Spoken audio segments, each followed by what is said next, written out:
day one and welcome to the challenge. So in today's lesson, I am going to teach you how to create a slip knot, how to hold the crochet hook, how to place the yarn in your hand, and then we're going to get crocheting and we'll be crocheting chain stitches, which is the most basic crochet stitch that you will need to know. But before we get into that, it's worth mentioning a few things on how to choose your yarn for a project and also what you need to look out for. So terms used to describe the weight of the wool are DK, which is double knit. You get 3 or 4 ply. You can get Aran wool. You can get chunky wool, which is also known as bulky in the US, and super chunky, which is super bulky in the US. Now, it's important that you use the correct hook to the correct yarn. There is a relationship between the two. For example, this is quite a thick crochet hook. I wouldn't use it if I was using this cotton. But I would use this crochet hook, which is a 4.5mm crochet hook with this cotton. But for this crochet hook, I would use some super chunky yarn. These two will go well together. But this isn't anything that you need to know off the top of your head. Lucky for us, the yarn label will tell us all the information we need, including what size hook to use for that particular yarn, as well as washing instructions.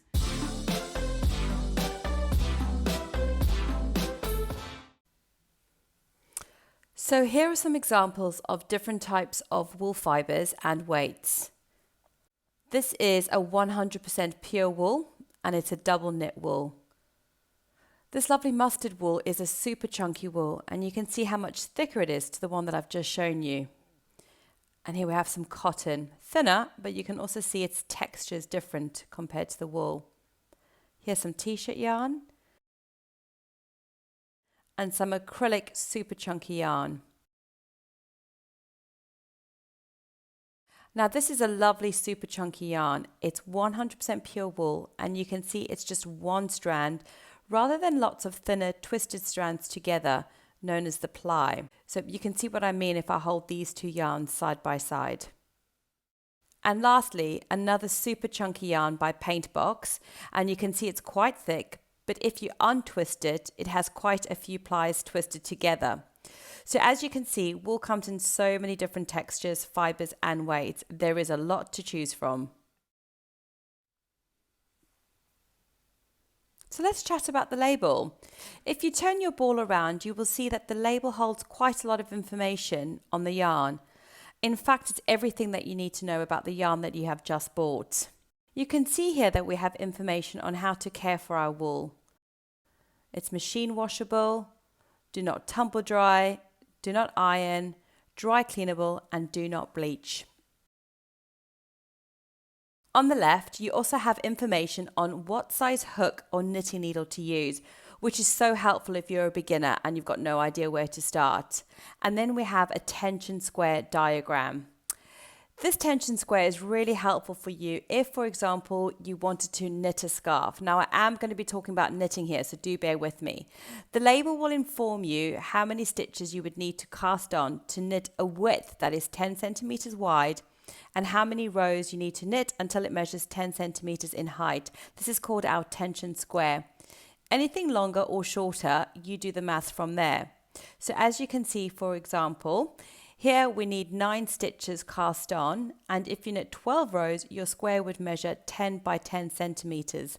So if I wanted a scarf that was 20 centimeters wide, you just do the maths. You would say 9 stitches times 2 equals 18, so you would cast on 18 stitches.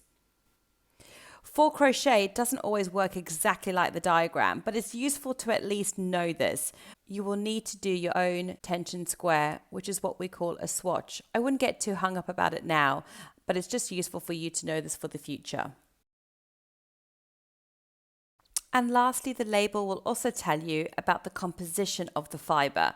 So this particular yarn is 50% wool and 50% acrylic. It weighs 100 grams and you get 55 meters in length in this ball of wool. And another reminder that this is a super bulky yarn or a super chunky yarn. It's the same thing. Let's make our slip knot together. I want you to take the tail end of the yarn and make a loop like this. Then flip it over.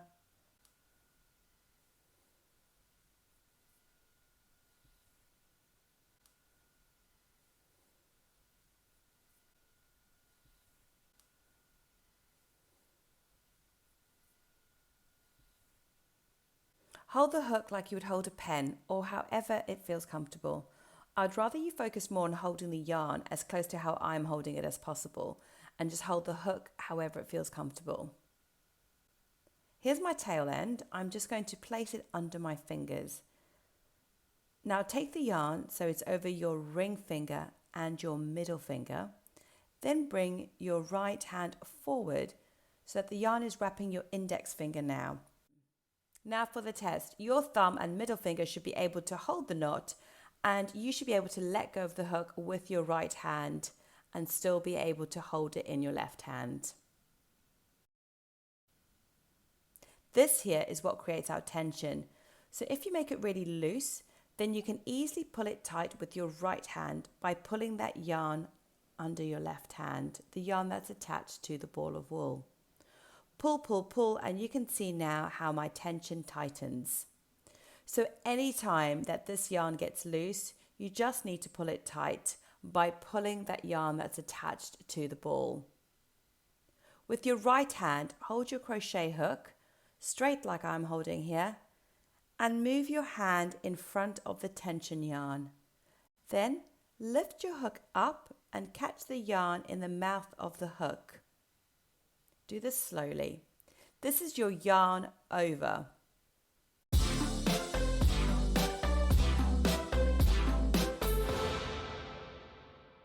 Top tip, lift your finger up if you need the yarn to be tighter.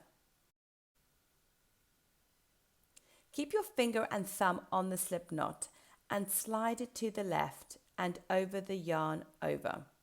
And let's start again. Bring the hook to the front of your yarn. Lift the hook up slightly. Catch that yarn in the mouth of the hook and slide to the left and go over one stitch.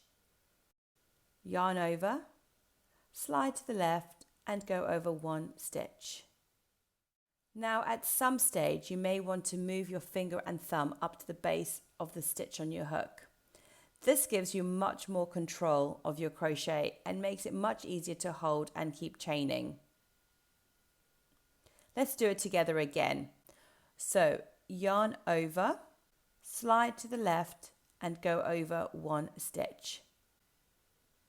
You will see that as you do a lot of chain stitches, they will start to look like little V's on one side. This is called the right side.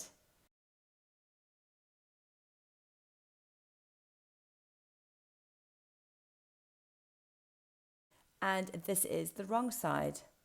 As a beginner, it's quite possible that your chain stitches might twist and you will have a combination of the right side and the wrong side on one side. But don't worry about this too much right now. Just keep practicing. That is the main take-home message from today.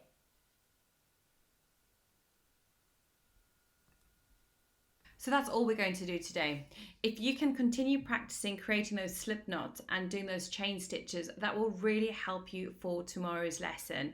It's all about creating muscle memory at the moment. And the more times you pick up the yarn and you put it on your hand to hold the yarn as accurately as you can, the easier it will be for you to continue to crochet. Chain stitching will help you get comfortable holding the hook as well as your yarn.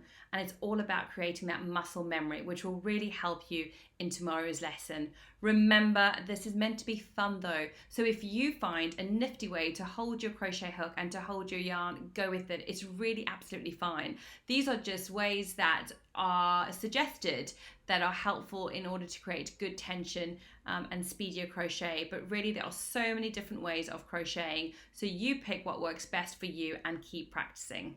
See you tomorrow.